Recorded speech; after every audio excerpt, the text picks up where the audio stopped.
Hello दोस्तों, general studies में आप सभी का स्वागत है। दोस्तों, आज हम चर्चा करेंगे फरवरी महीने का अंतर्राष्ट्रीय और राष्ट्रीय महत्वपूर्ण करंट अफेयर्स के संबंध में। हमने जो पिछले एग्जाम देखे, ठीक है, पटवारी का एग्जाम देखा या फिर आपने कनिष्ठ सहायक का एग्जाम जो देखा, उसमें एक चीज की समानता थी। जो करंट अफेयर्स पूछा गया था पिछले 1 से 2 महीने का करंट अफेयर्स उसमें पूछा गया था, ठीक है। तो इसलिए आज की क्लास काफी महत्वपूर्ण होने वाली है। आगे किस एग्जाम के लिए? फॉरेस्ट गार्ड के लिए, ठीक है। आपका जो निकट एग्जाम जो होना है, अभी निकट जो परीक्षा है वो है फॉरेस्ट गार्ड, जो कि 9 अप्रैल को होनी है। तो उसके लिए फरवरी और मार्च, ठीक है, जनवरी फरवरी मार्च 3 महीने का करंट अफेयर्स बहुत ज्यादा महत्वपूर्ण है। तो फरवरी के 40 प्रश्न अगले आधे घंटे में मैं आपको बताने वाला हूँ, ठीक है। हालांकि अन्य भी हैं, तो उसका पार्ट 2 में जल्दी लेके आऊंगा आप लोगों के लिए। तो जो भी चैनल बने हैं, चैनल को सब्सक्राइब कर लीजिए, ठीक। तो शुरू करते हैं। देखो क्लास, सबसे पहला प्रश्न है आरोहिणी पहल प्रशिक्षण कार्यक्रम।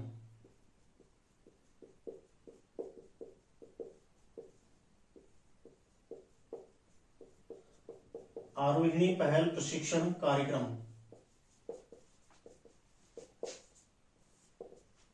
ठीक है। ये एक पहल है, ये एक कार्यक्रम है। किसके द्वारा शुरू किया गया इसको? उत्तर प्रदेश सरकार द्वारा, ठीक है। उत्तर प्रदेश सरकार द्वारा इसको शुरू किया गया, ठीक है। ध्यान रखिएगा, महत्वपूर्ण है काफी, क्योंकि यूपी की रचनाएं लगातार पूछी जाती है, ठीक है। उत्तर प्रदेश द्वारा शुरू किया गया है। और क्यों शुरू किया गया है? जो स्कूल में पढ़ने वाली छात्राएं, ठीक है, पढ़ने वाली छात्राओं की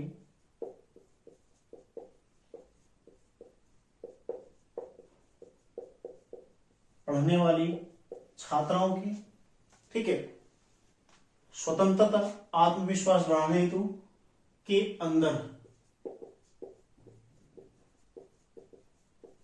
स्वतंत्रता प्लस आत्मविश्वास, ठीक है, जगाना। मतलब उन्हें हर क्षेत्र में, हर जगह पर स्वतंत्र महसूस करना, और दूसरा उनका आत्मविश्वास बढ़ाना, ठीक है। ये दो काम। और तीसरा क्या? प्लस उनका सशक्तिकरण भी, सशक्तिकरण, ठीक है। ये 3 कामों के लिए जो स्कूल में पढ़ने वाली छात्राएं हैं उनके अंदर स्वतंत्रता की भावना जगाना, ठीक है, मतलब उनके लिए कि वो स्वतंत्र हैं। दूसरा, उन पर आत्मविश्वास बढ़ाना, उनका आत्मविश्वास बढ़ाना। और तीसरा, छात्राओं का सशक्तिकरण। तो ये 3 कामों के लिए आरोहिणी पहल प्रशिक्षण कार्यक्रम उत्तर प्रदेश सरकार के द्वारा शुरू किया गया, ठीक है। अगला है, देखो, भारत यात्रा वर्ष 2023।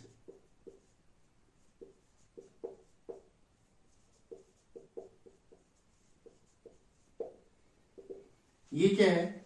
ये पर्यटन मंत्रालय द्वारा शुरू एक कार्यक्रम है, ठीक है। पर्यटन मंत्रालय द्वारा इसको शुरू किया गया है,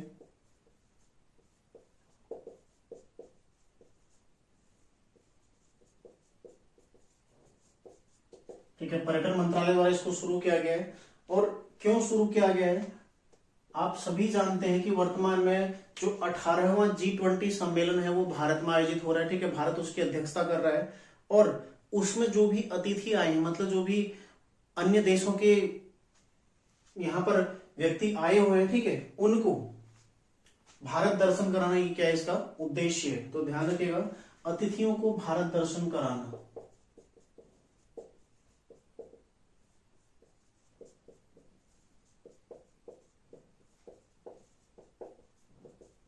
ठीक है। अतिथियों को भारत दर्शन कराना क्या है इसका उद्देश्य है। और इससे क्या होगा? पर्यटन को बढ़ावा मिलेगा, ठीक है। पर्यटन को बढ़ावा, जो मूल उद्देश्य है वो क्या है? पर्यटन को बढ़ावा, ठीक है। अतिथियों को भारत दर्शन कराना और पर्यटन को बढ़ावा क्या है। और इसका लोगो क्या है ये भी ध्यान रखिएगा आप।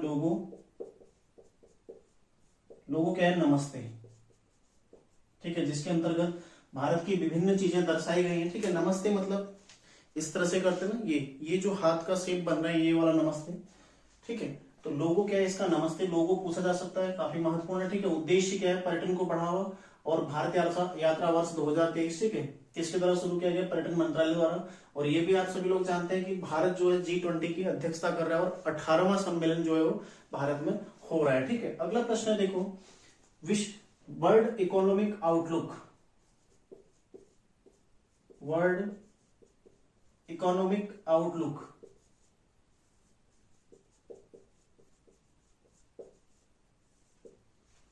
ठीक है। ये एक रिपोर्ट है जो अर्थव्यवस्था पर जारी होती है।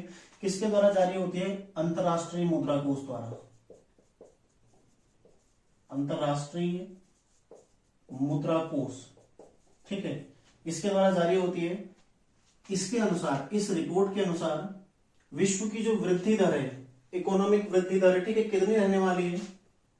विश्व की वृद्धि दर, ठीक है, अर्थव्यवस्था से संबंधित है तो अर्थव्यवस्था की वृद्धि दर इसमें बात हो रही है। विश्व की वृद्धि दर कितनी रहेगी? ये देखो 2023 में 2.9% होगी, ठीक है, 2024 3.1%, ठीक है, और 2022 में कितनी थी? 2022 यहां पर कितनी थी? 3.4%, ठीक है, ये ध्यान रखिएगा। तो ये प्रश्न बन सकता है कि वर्ल्ड इकोनॉमिक आउटलुक के अनुसार वर्ष 2023 में विश्व की आर्थिक वृद्धि दर कितना रहने का अनुमान है? कितना है? 2.9%। पहले इस तरह का प्रश्न बन चुका है एक बार, ठीक है, यूकेपीएससी इस तरह का प्रश्न पहले पूछ चुका है। इसके अलावा देखो, इसी रिपोर्ट के अनुसार विश्व की तेजी से बढ़ती हुई अर्थव्यवस्था, ठीक है, विश्व की तेजी से बढ़ती हुई अर्थव्यवस्था,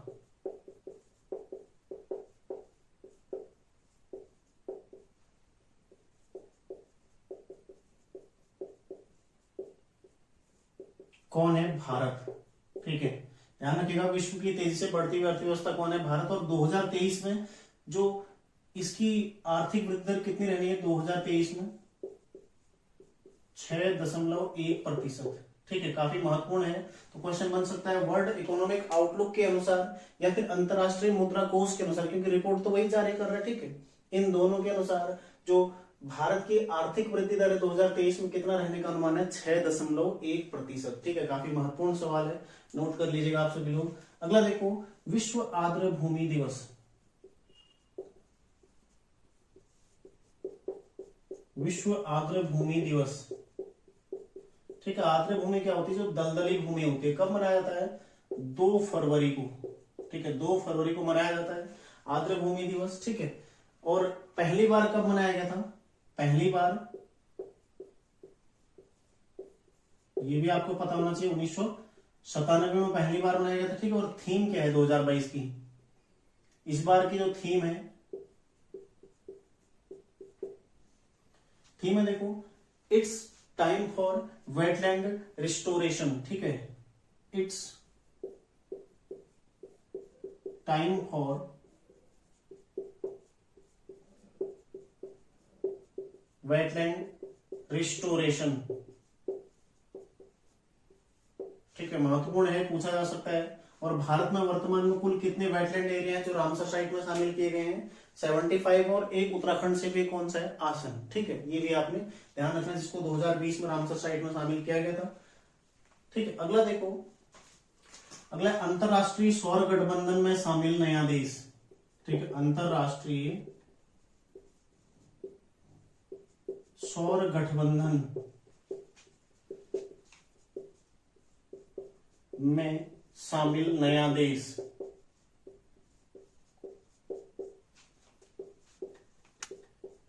कौन सा है अंतरराष्ट्रीय सौर गठबंधन में शामिल नया देश? ये कांगो गणराज्य, ठीक है, गणराज्य, कांगो गणराज्य, जो कि कहां का है? अफ्रीका महाद्वीप का, ठीक है। कांगो नहीं है, कांगो गणराज्य, ठीक है, कांगो अलग देश और कांगो गणराज्य अलग देश है। इसकी राजधानी क्या है? देखो, किंशास,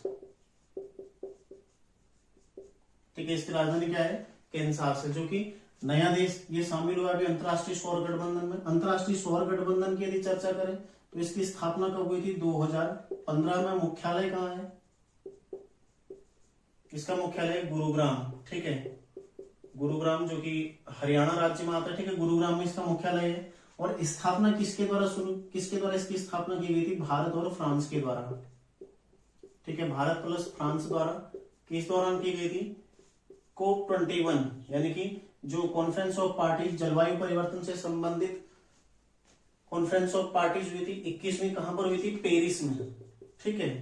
इस दौरान भारत और फ्रांस के द्वारा एक गठबंधन शुरू किया गया था, अंतरराष्ट्रीय सौर गठबंधन, ठीक है। तो अमेरिका इसमें 101वां जुड़ा था, उसके पश्चात इसमें बारबाडोस और एंटीगुआ जुड़ा था, ठीक है। अब 103वां इसमें कौन जुड़ गया? कांगो गणराज्य। तो काफी महत्वपूर्ण है, इसको ध्यान रखिएगा। और इसका उद्देश्य क्या है? उद्देश्य क्या है? सौर ऊर्जा को बढ़ावा, ठीक है, सौर ऊर्जा को बढ़ावा। तो इसका एक स्क्रीनशॉट आप लोग ले लो। अगला फिर शुरू करते हैं। अगला देखो ऑपरेशन सद्भावना।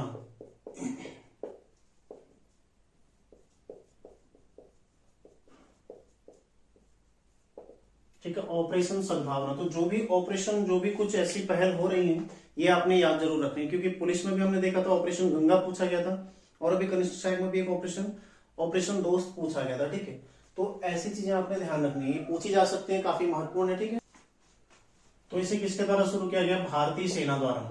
ठीक है, भारतीय जो थल सेना है, भारतीय सेना द्वारा इसको शुरू किया गया है। कहां पर शुरू किया गया? लद्दाख में। ठीक है, लद्दाख में। और उद्देश्य क्या है? सबसे जो महत्वपूर्ण है, यह है उद्देश्य।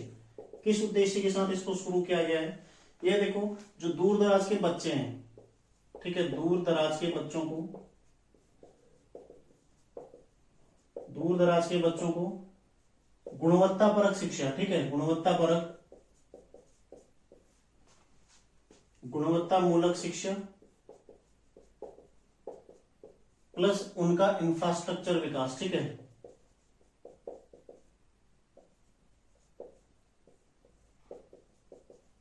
इस उद्देश्य के साथ इसको शुरू किया गया, ताकि जो दूर दराज के बच्चे हैं, जो वहां पर परिस्थितियां ऐसी नहीं है कि वो शिक्षा ले सकें। ठीक है, परिस्थिति क्योंकि बहुत ज्यादा एक दुर्गम स्थल है लेह लद्दाख वाला एरिया, तो वहां के बच्चों को गुणवत्ता मूलक शिक्षा उपलब्ध कराना, ये इसका प्रमुख उद्देश्य है। ठीक है, काफी महत्वपूर्ण ये सवाल है। ठीक है, वहां के बच्चों को गुणवत्ता मूलक शिक्षा उपलब्ध कराना इसका एक प्रमुख उद्देश्य, प्लस साथ ही इंफ्रास्ट्रक्चर विकास भी इसका एक उद्देश्य। ठीक है, ध्यान रखिएगा। तो ऑपरेशन सद्भावना भारतीय सेना द्वारा शुरू किया गया है। अगला देखो, के विश्वनाथ का निधन। के विश्वनाथ,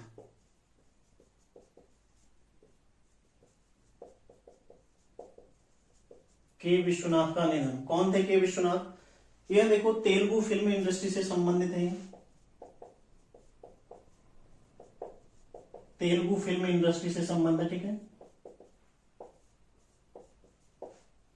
और 2017 में इनको दादा साहेब फाल्के अवार्ड इन्हें दिया गया था। ठीक है, 2017 में दादा साहेब फाल्के अवार्ड इन्हें दिया गया था। अगला देखो, अगला है मध्य क्षेत्रीय परिषद की 15वीं बैठक।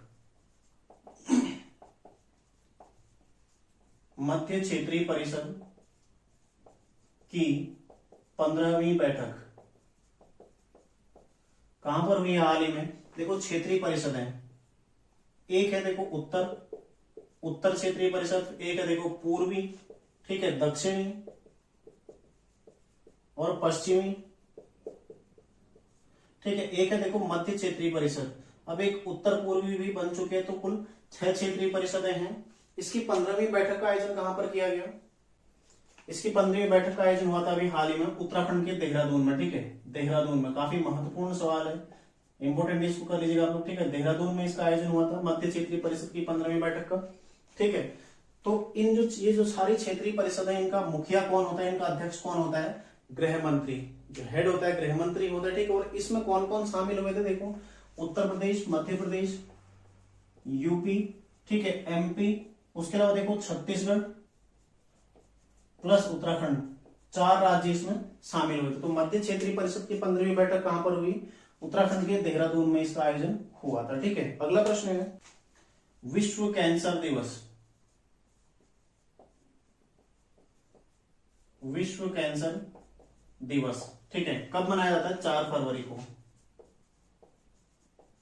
4 फरवरी को प्रत्येक वर्ष विश्व कैंसर दिवस मनाया जाता है। ठीक है, पहली बार कब मनाया गया था? 2000 में। ठीक है, वर्ष 2000 में इसको मनाना शुरू किया गया था, पहली बार मनाया गया था। और इसकी थीम क्या है? जो इसकी थीम है इस बार, ठीक है, क्लोज द केयर गैप।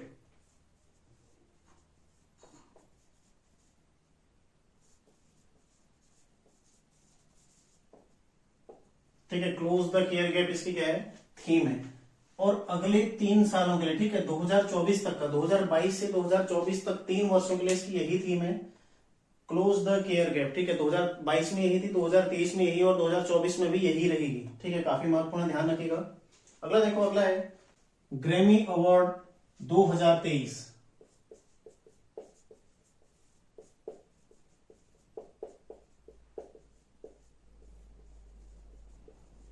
ठीक है, ग्रैमी अवार्ड्स 2023 जो कि 65वें नंबर का था, ठीक है, 65वां था इस बार। किसने जीता है? रिकी केज के द्वारा जीता गया, ठीक है, रिकी केज, इनको मिला है ग्रैमी अवार्ड 2023, ठीक है, और 3 बार जीतने वाले पहले भारतीय हैं।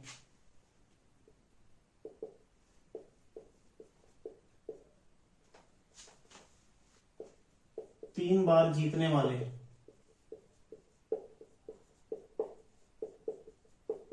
ठीक है, प्रथम भारतीय। किस एल्बम के लिए दिया गया इनको? डिवाइन टाइट्स, ठीक है, डिवाइन टाइट्स, इस एल्बम के लिए इनको दिया गया। ध्यान रखिएगा, काफी महत्वपूर्ण है, पूछा जा सकता है। जो किस पर आधारित है? ये डिवाइन टाइट्स किस पर आधारित है? पर्यावरण पर, ठीक है, पर्यावरण संरक्षण पर, पर्यावरण संरक्षण पर आधारित है। इस एल्बम के लिए ग्रैमी अवार्ड 2023 किसको दिया गया? रिकी केज को, जो कि 3 बार जीतने वाले प्रथम भारतीय, ठीक है। जो सबसे पहले भारतीय थे ग्रैमी अवार्ड जीतने वाले वो कौन थे? पंडित रविशंकर, ठीक है। प्रथम भारतीय कौन थे?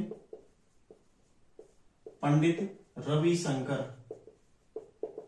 ठीक है, ये प्रथम भारतीय थे। और इन्हें किस हेतु दिया गया था? सितार वादक के लिए, ठीक है। तो ग्रैमी अवार्ड कब से शुरू हुआ? 1959 से शुरू हुआ। इस बार इसका 65वां संस्करण था, ठीक है। रिकी केज ने जीता, 3 बार जीतने वाले पहले भारतीय हैं। इनकी जो एल्बम है डिवाइन टाइट्स, इस एल्बम के लिए जो कि पर्यावरण संरक्षण पर आधारित, ठीक है, इसके लिए इन्हें ग्रैमी अवार्ड दिया गया। और जो पहले भारतीय थे वो पंडित रविशंकर से थे, और रविशंकर थे। और ग्रैमी अवार्ड शुरू कब से हुआ? 1959 से, ठीक है। अगला देखो, अगला है national ice hockey championship 2023, national ice hockey championship, ठीक है।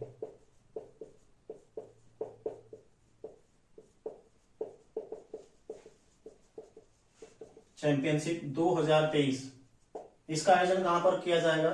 इसका जो आयोजन हुआ है वो लेह लद्दाख में, ठीक है, लेह में इसका आयोजन हुआ है, लेह में। तो ऐसे प्रश्न लगातार पूछे जा रहे हैं, ठीक है। कौन सा संस्करण था? 12वां, ठीक है, 12वां था, ध्यान रखिएगा, 12वां संस्करण। हालांकि ये इतना नहीं पूछा जाता। और इसको किसने जीता है? जो विजेता रहा है इसमें वो है आईटीबीपी, ठीक है, भारत तिब्बत सीमा पुलिस, ये इसकी विजेता रही है, ध्यान रखिएगा। अगला देखो, यूनेस्को द्वारा दुनिया की पहली लिविंग हेरिटेज यूनिवर्सिटी, यूनेस्को द्वारा दुनिया की पहली, ठीक है, लिविंग हेरिटेज, महत्वपूर्ण सवाल है, इसको आप लोग अंडरलाइन कर लो, इंपोर्टेंट लिख लो, ठीक है, लिविंग हेरिटेज यूनिवर्सिटी जो नामित की गई है। कौन सी यूनिवर्सिटी नामित की गई है? यह है, देखो, विश्व भारती विश्वविद्यालय, ठीक है। कौन सी यूनिवर्सिटी नामित की गई है? विश्व भारती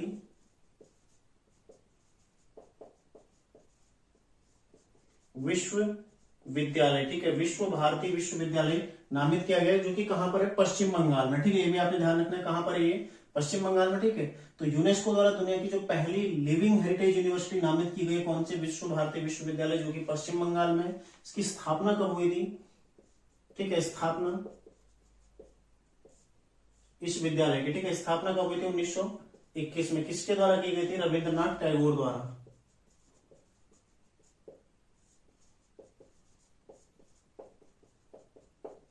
ठीक है, रविंद्रनाथ टैगोर द्वारा। कौन थे टैगोर जी? 1913 गीतांजलि, ठीक है, नोबेल प्राइज। तो यूनेस्को द्वारा जो दुनिया की पहली लिविंग हेरिटेज यूनिवर्सिटी नामित की गई वो कौन सी? विश्व भारती विश्वविद्यालय। आगे देखते हैं हम। अगला प्रश्न है 2021-22 में भारत को सर्वाधिक जो प्रत्यक्ष विदेशी निवेश है किस देश से प्राप्त हुआ है? ठीक है, तो 2021-22 में सर्वाधिक प्रत्यक्ष विदेशी निवेश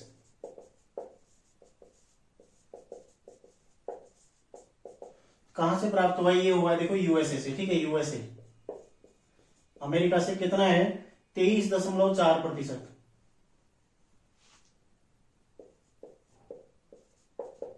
मतलब जो कुल प्रत्यक्ष विदेशी निवेश प्राप्त हुआ है उसमें से जो 23.4% है ये केवल अमेरिका से है। और इसके अलावा जो दूसरे नंबर पर है यूएई, कितना है? 18%। ठीक है, दोनों काफी महत्वपूर्ण है। और जो कुल प्रत्यक्ष विदेशी निवेश प्राप्त हुआ है यह देखो कुल कितना प्राप्त हुआ है, 89,127 मिलियन डॉलर।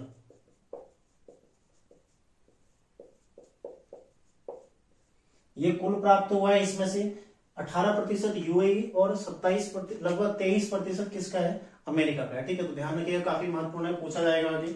अगला देखो, वैश्विक स्तर पर सर्वाधिक दुग्ध उत्पादक राज्य कौन सा है। एक रिपोर्ट आई है खाद्य और कृषि संगठन की, रिपोर्ट के अनुसार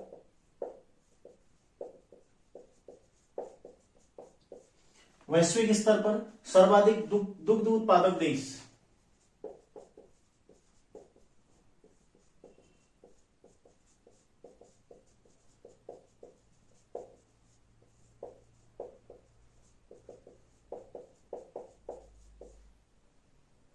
कौन है, भारत। ठीक है, ध्यान रखिएगा, भारत क्या है, सर्वाधिक दुग्ध उत्पादक देश, और दूसरे स्थान पर कौन है, अमेरिका। ठीक है, सेकंड कौन है, ये है अमेरिका। तो ये दोनों पॉइंट आपने ध्यान रखना है। सर्वाधिक दुग्ध उत्पादक देश कौन है, भारत है, तो ये आपने ध्यान रखना है। ठीक है, खाद्य और कृषि संगठन इसकी रिपोर्ट के अनुसार, इसका मुख्यालय कहाँ है, रोम इटली में इसका मुख्यालय। अगला देखो, एक है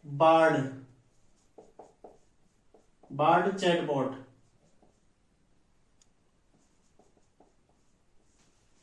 ठीक है, किस पर आधारित है, आर्टिफिशियल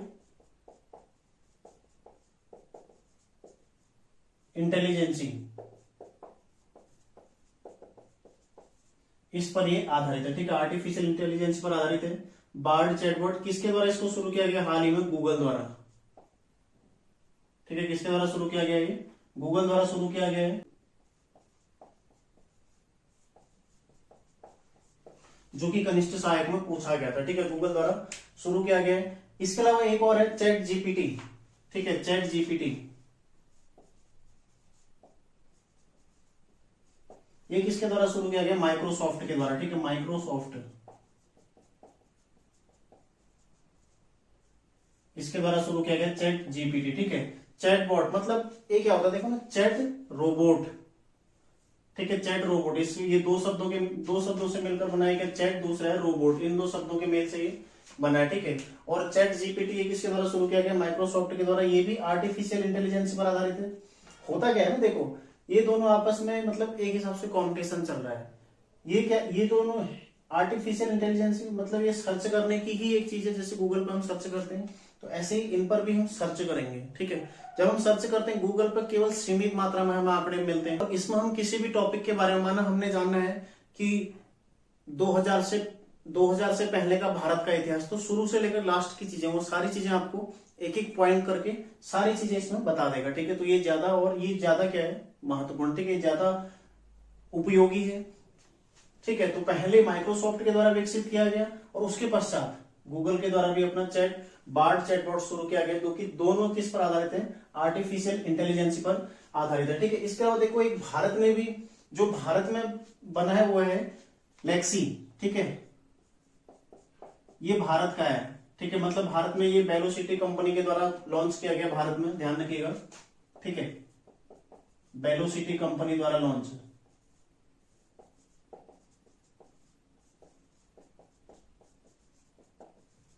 तो ये तीनों आपने ध्यान रखना। देखो, एक बार्ड जो कि गूगल द्वारा है, चैट जीपीटी माइक्रोसॉफ्ट द्वारा, ठीक है, और लेक्सी किसके द्वारा, वेलोसिटी कंपनी के द्वारा। ये पहला भारतीय है। ठीक है, भारत में पहला जो है कौन सा है, लेक्सी है। ठीक है, ध्यान रखिएगा। और एक जीपीटी जो है, इसमें इसका फुल फॉर्म क्या होता है, generative pre pre trend transfer. ठीक है, इसका जो फुल फॉर्म हो जाएगा, जनरेटिव प्री ट्रेंड ट्रांसफर। ठीक है, ये इसका फुल फॉर्म हो जाएगा। तो ध्यान रखिएगा, बार्ड किसका है, गूगल का, चैट जीपीटी किसका है, माइक्रोसॉफ्ट का, और लेक्सी किसका है, वेलोसिटी कंपनी का, जो कि भारत में शुरू किया गया। ठीक है, अगला है प्रश्न बनेगा, चर्चा में निसार क्या है। ठीक है, चर्चा में रहा निसार। ठीक है, निसार क्या है, ये है एक उपग्रह। ठीक है, उपग्रह है किसके द्वारा, नासा और इसरो का उपग्रह है। ठीक है, नासा प्लस इसरो का उपग्रह है। ठीक ठीक है, नासा और इसरो का उपग्रह। और क्यों इसको शुरू किया गया है? पृथ्वी के अध्ययन हेतु, ठीक है। ये क्या है? पृथ्वी अवलोकन उपग्रह, पृथ्वी अवलोकन उपग्रह, ठीक है। और पृथ्वी का अध्ययन, उद्देश्य भी क्या है इसका? पृथ्वी का अध्ययन हेतु, ठीक है, पृथ्वी के अध्ययन हेतु, ठीक है, इसको विकसित किया गया। तो निसार, जो कि नासा और इसरो का क्या है? एक उपग्रह, ठीक है। इसका फुल फॉर्म में क्या हो जाएगा? नासा इसरो, ठीक है, सिंथेटिक अपर्चर, ठीक है, अपर्चर रडार, ये इसका फुल फॉर्म हो जाएगा, ध्यान रखिएगा, ठीक है। अगला प्रश्न देखो, अगला है ऑपरेशन दोस्त, ठीक है, जो कि पूछा गया था हाल ही में। मैंने कहा था आपको कि फरवरी का करंट अफेयर से ही आपका जो कनिष्ठ स्ट्राइक में आया था, कई सारे प्रश्न बने थे। तो इसलिए देखो, फरवरी और मार्च का करंट अफेयर आप लोग बिल्कुल नोट कर लो, काफी अच्छे से उन्हें पढ़ लो, ठीक है। और जितना ज्यादा आप कवर कर सकते हो करो, ठीक है, क्योंकि यहाँ से प्रश्न आपका बनेगा और पूरी संभावना है यहाँ से बहुत सारे प्रश्न आपके आने वाले हैं, ठीक है।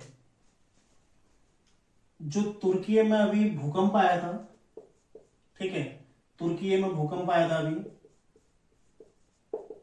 ठीक है, तुर्की प्लस सीरिया में भूकंप जो आया था, वहां पर राहत और बचाव कार्य हेतु और प्रभावितों की मदद के लिए, ठीक है, के दौरान भारत द्वारा शुरू इसको किया गया था, ठीक है, भारत द्वारा शुरू।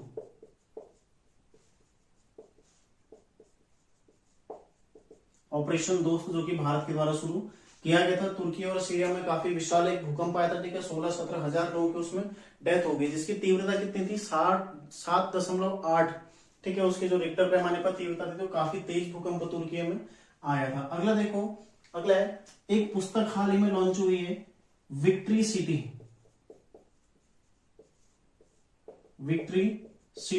महत्वपूर्ण है काफी, आप लोग इसको याद कर लेना अच्छे से, ठीक है। क्या है? उपन्यास है, उपन्यास। और किसके द्वारा इसको लिखा गया? सलमान रुश्दी, ठीक है, सलमान रुश्दी, इनके द्वारा इसको लिखा गया, ठीक है, सलमान रुश्दी। काफी महत्वपूर्ण सवाल है, इसको नोट कर लीजिएगा आप लोग। अगला देखो, खेलो इंडिया विंटर गेम्स, जो कि पूछा गया था, खेलो इंडिया विंटर गेम्स, ठीक है, खेलो इंडिया विंटर गेम्स। कहां पर इनका आयोजन किया गया था? जम्मू कश्मीर में, ठीक है, जम्मू कश्मीर में इनका आयोजन किया गया था।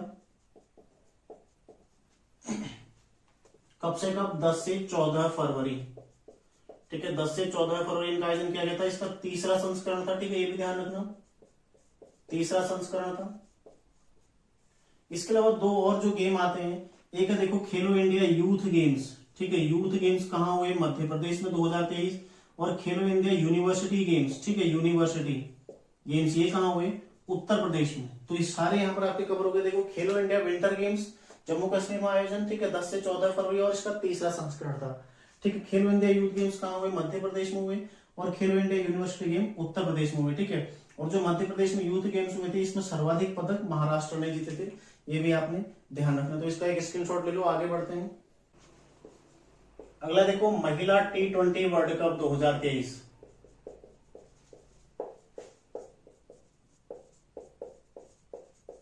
ठीक है, 2023, जो कि कौन सा संस्करण था? 8वां संस्करण था, ठीक है। कहां आयोजन हुआ? साउथ अफ्रीका, यानी कि दक्षिण अफ्रीका में इसका आयोजन हुआ, ठीक है, आयोजन। जीता कौन? ऑस्ट्रेलिया। उपविजेता कौन रहा इसमें? साउथ अफ्रीका, ठीक है। भारत सेमीफाइनल में हार गया था ऑस्ट्रेलिया से, ठीक है, तो उपविजेता इसमें साउथ अफ्रीका रहा था, जीता था ऑस्ट्रेलिया, ठीक है। और player of the tournament,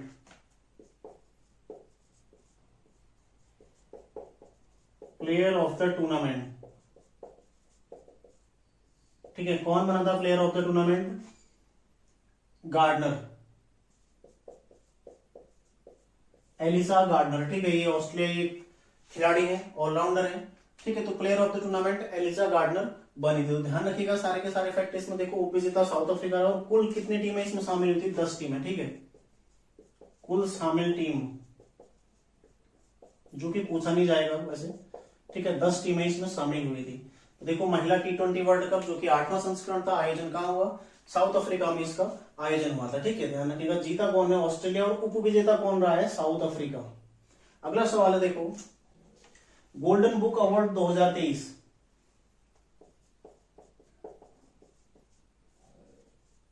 golden book award 2023, ठीक है, किसको मिला है, यह है देखो राखी कपूर, ठीक है, राखी कपूर, इनको एक पुरस्कार मिला, ठीक है, और कौन सी बुक के लिए मिला है, नाउ यू ब्रीथ, ठीक है, जो बुक है इनकी, जो किताब है वो है कौन सी, नाउ यू ब्रीथ, मतलब अब आप सांस ले सकते हैं, ठीक है, नाउ यू ब्रीथ।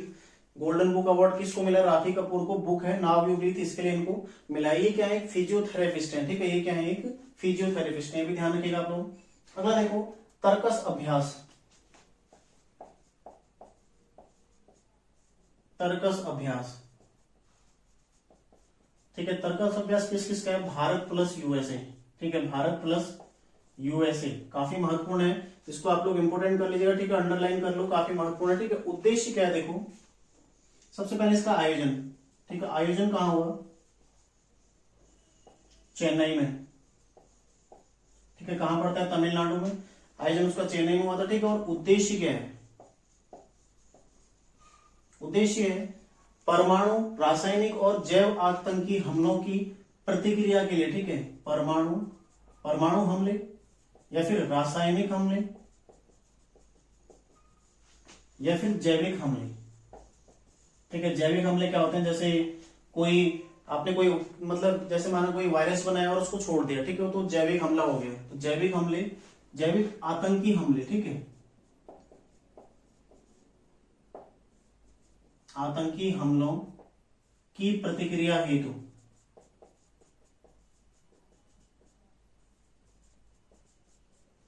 कौन सा शुरू किया गया, तर्कस अभ्यास, जो कि भारत और यूएसए के मध्य हुआ है हाल ही में, ठीक है। अगला है राजा राम मोहन राय पुरस्कार 2023,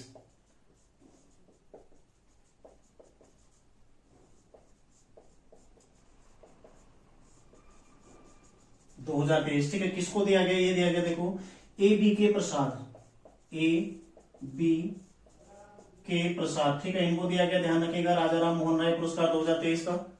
और किसके द्वारा ये दिया जाता है, ये दिया जाता है भारतीय प्रेस परिषद के द्वारा इसको प्रदान किया जाता है, ठीक है। तो राजा राम मोहन राय जो कि भारतीय पुनर्जागरण के पिता, ठीक है, कहे जाते हैं, माने जाते हैं, उनके नाम से पुरस्कार दिया जाता है, ए बी के प्रसाद को ये वर्ष 2023 में दिया गया। अगला देखो विश्व हिंदी सम्मेलन, एक और महत्वपूर्ण सवाल, इसको आप लोग अंडरलाइन कर लीजिएगा, विश्व हिंदी सम्मेलन, ठीक है, इसको अंडरलाइन कर लीजिएगा आप लोग, जो कि कहां पर आयोजित हुआ है साल 2023 का, 15 से 19 फरवरी, ठीक है, 15 से 19 फरवरी 2023 को, ठीक है, 15 से 17 फरवरी होगा, ठीक है, 19 नहीं होगा, 17 फरवरी होगा, 15 से 17 फरवरी 2023 कहां पर आयोजित हुआ है, फिजी, ठीक है, फिजी में इसका आयोजन हुआ है। कौन से नंबर का है, 12वें नंबर का, ठीक है, 12वें नंबर का है, ये भी आपने ध्यान रखना, ठीक है। और इसकी थीम क्या है, जो कि अति महत्वपूर्ण होगी, थीम क्या है, पारंपरिक ज्ञान से, ठीक है, पारंपरिक ज्ञान से आर्टिफिशियल इंटेलिजेंसी, ठीक है, इंटेलिजेंसी, पारंपरिक ज्ञान से आर्टिफिशियल इंटेलिजेंसी इसकी क्या है, थीम है। तो ये 12वां हिंदी सम्मेलन पहला कहां हुआ था, नागपुर में हुआ था, ठीक है, वर्ष 1975 में पहला नागपुर में हुआ था, ये भी आपने ध्यान रखना। अगला देखो राष्ट्रीय संस्कृति महोत्सव 2023 का आयोजन, ठीक है, राष्ट्रीय संस्कृति महोत्सव 2023 कहां पर इसका आयोजन हुआ है, महाराष्ट्र में, ठीक है, कहां आयोजन हुआ इसका, महाराष्ट्र में। कब से कब तक हुआ है, 11 से 19 फरवरी, ठीक है, ये भी ध्यान रखिएगा। अगला सवाल है देखो महिला प्रीमियर लीग 2023, महिला प्रीमियर लीग जो कि वर्तमान में जारी है अभी, ठीक है, महिला प्रीमियर लीग 2023, ठीक है, आईपीएल की तर्ज पर डब्ल्यूपीएल बीसीसीआई के द्वारा शुरू किया गया इसका पहला संस्करण। ठीक है, इसका पहला संस्करण जो कि 2023 में हो रहा है, इसमें सबसे महंगी खिलाड़ी कौन है? सबसे महंगी खिलाड़ी कौन है? स्मृति मंधाना। ठीक है, स्मृति मंधाना, ये कौन है? ये सबसे महंगी खिलाड़ी है इसमें। ठीक है, ध्यान रखिएगा। कितने में गई है? 3.4 करोड़। ठीक है, 3.4 करोड़ रुपए में इनको किसके द्वारा खरीदा है? बंगलुरु के द्वारा। ठीक है, आरसीबी के द्वारा इनको खरीदा गया। तो सबसे महंगी खिलाड़ी कौन है? स्मृति मंधाना है। ठीक है, पहली बार ये आयोजित हो रहा है, इसमें कुल 5 टीमें हिस्सा ले रही हैं। ठीक है, कुल 5 टीमें शामिल हैं, ये भी आपने ध्यान रखना। और जो सबसे महंगी टीम है वो कौन सी? अहमदाबाद की। ठीक है, 4 मार्च से शुरू हुआ है। सबसे महंगी टीम किसकी है? अहमदाबाद की। ये इस टूर्नामेंट की सबसे महंगी खिलाड़ी है स्मृति मंधाना। यदि विदेशी पूछा जाएगा कि कौन विदेशी सबसे महंगी है, तो वो हो जाएंगी गार्डनर। ठीक है, ये जो है एलिजा गार्डनर। ठीक है, यही इसमें जो सर्वाधिक महंगी विदेशी खिलाड़ी वो है एलिजा गार्डनर। ठीक है, तो महिला प्रीमियर लीग 2023 में पहली बार इसका आयोजन हो रहा है। ठीक है, और किसकी तर्ज पर हो रहा है? आईपीएल की तर्ज पर ही इसका आयोजन हो रहा है। अगला प्रश्न देखते हैं। देश की पहली ग्रामीण विज्ञान कांग्रेस। ठीक है, देश की पहली ग्रामीण विज्ञान कांग्रेस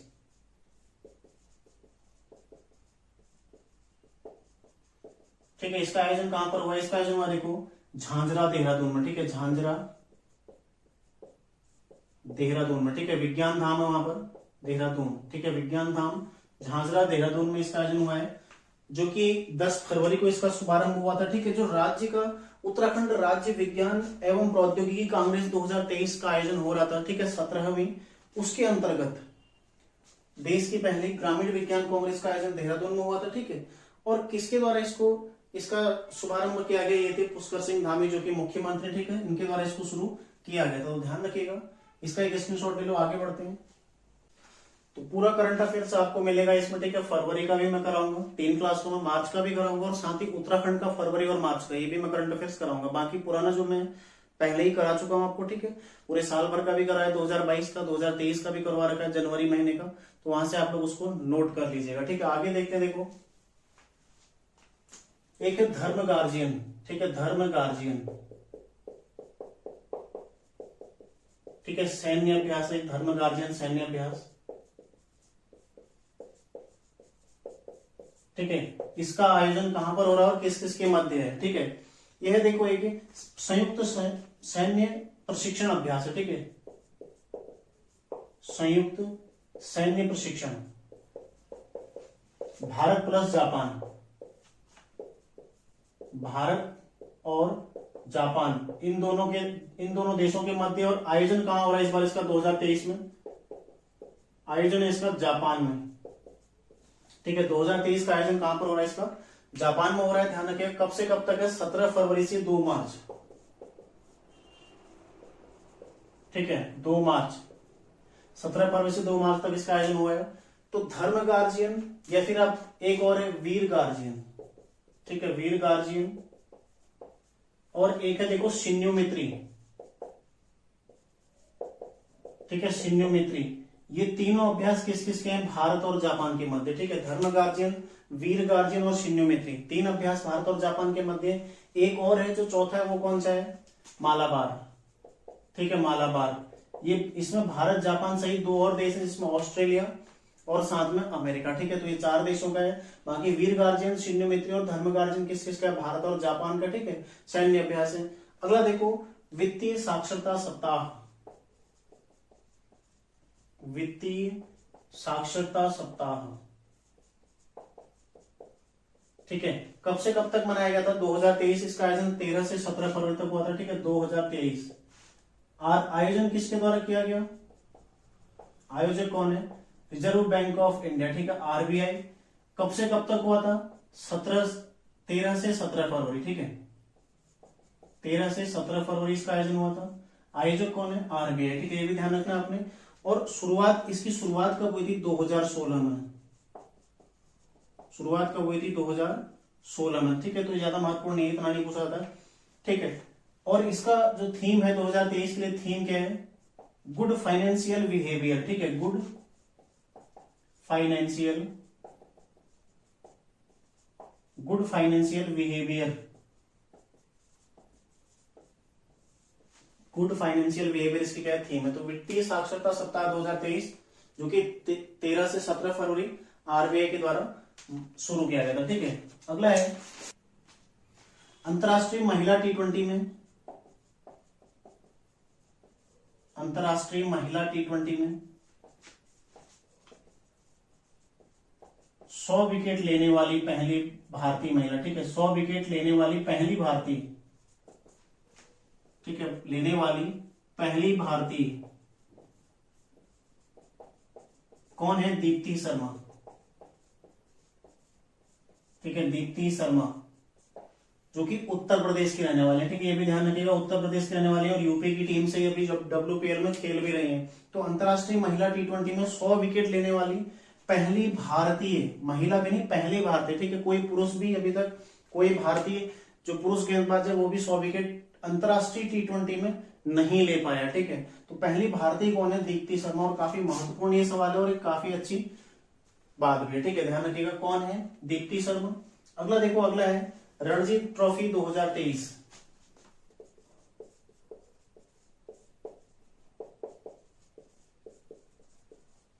रणजी ट्रॉफी 2023। ठीक है, इसका विजेता कौन बना है? विजेता है सौराष्ट्र। विजेता कौन है? सौराष्ट्र। ठीक है, जो कि दूसरी बार इसका विजेता बना। ठीक है, और उप विजेता कौन रहा? उप विजेता रहा पश्चिम बंगाल। ठीक है, सौराष्ट्र जो कि दूसरी बार इसका विजेता रहा है। ठीक है, और सौराष्ट्र के कप्तान कौन थे? जयदेव उनादकट। ठीक है, जयदेव उनादकट इसके कैप्टन थे। ठीक है, ध्यान रखिएगा, सौराष्ट्र जो कि दूसरी बार इसको जीता है। पहली बार कब जीता? 2018-19 के आसपास पहली बार ही जीता था। ठीक है, अगला देखो अंतरराष्ट्रीय मातृभाषा दिवस। अंतरराष्ट्रीय मातृभाषा दिवस। ठीक है, कब मनाया जाता है अंतरराष्ट्रीय मातृभाषा दिवस? 21 फरवरी। ठीक है, 21 फरवरी को मनाया जाता है। 2000 से शुरू हुआ है। ठीक है, 2000 से शुरू हुआ है, ये भी ध्यान रखना आपने। और थीम क्या है इस बार इसकी? ठीक है, थीम क्या है? देखो, बहुभाषी शिक्षा। ठीक है, थीम है बहुभाषी, बहुभाषी शिक्षा। ठीक है, ध्यान रखिएगा, बहुभाषी शिक्षा। आगे है इसमें शिक्षा को बदलने की आवश्यकता। ठीक है, शिक्षा को बदलने की आवश्यकता।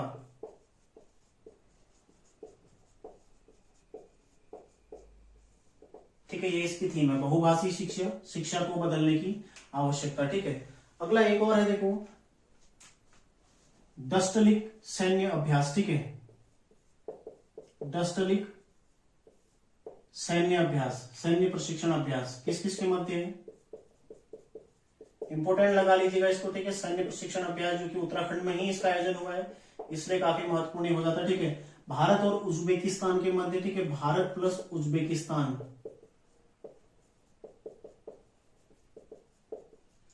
इनकी सेनाओं के मध्य। ठीक है, आयोजित किया जाता है। कहां पर इसका आयोजन हुआ था? उत्तराखंड के पिथौरागढ़ में। ठीक है, उत्तराखंड की पिथौरागढ़ में इसका आयोजन हुआ था, ये भी आपने ध्यान रखना। ठीक है, पिथौरागढ़ में इसका आयोजन हुआ था। ठीक है, और 2019 से ये शुरू हुआ है और इसमें हिस्सा किसने लिया था? गढ़वाल राइफल्स ने इसमें हिस्सा लिया था। तो उज्बेकिस्तान के मध्य कौन है? भारत और उज्बेकिस्तान के मध्य डस्टलिक सैन्य अभ्यास। ठीक है, ध्यान रखिएगा।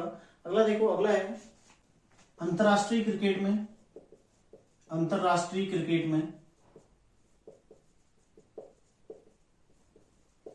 सबसे तेज 25,000 रन। ठीक है, सबसे तेज 25,000 रन किसने बनाए? हाल में विराट कोहली ने। ठीक है, विराट कोहली। हालांकि इससे पहले देखो सचिन तेंदुलकर भी 25,000 बना चुके हैं और रिकी पॉन्टिंग भी बना चुके हैं, लेकिन विराट कोहली ने सबसे कम पारियों में, टोटल कितनी पारियां इनने ली है? 549। ठीक है, 549 इनके द्वारा ली गई है, जबकि सचिन तेंदुलकर के द्वारा कितनी ली गई थी? 577। ठीक है, ये थी सचिन तेंदुलकर की पारियां और विराट कोहली ने उनसे 28 कम पारियों में 25,000 रन अंतरराष्ट्रीय क्रिकेट में पूरे कर लिए। तो ध्यान रखिएगा, काफी महत्वपूर्ण सवाल। देखो, क्रिकेट से संबंधित है ये। और अंतरराष्ट्रीय महिला T20 में 100 विकेट लेने वाली पहली भारतीय महिला कौन है? दीप्ति शर्मा। ये दोनों आपने ध्यान रखना। ठीक है, तो इसका एक स्क्रीनशॉट आप लोग ले लीजिए।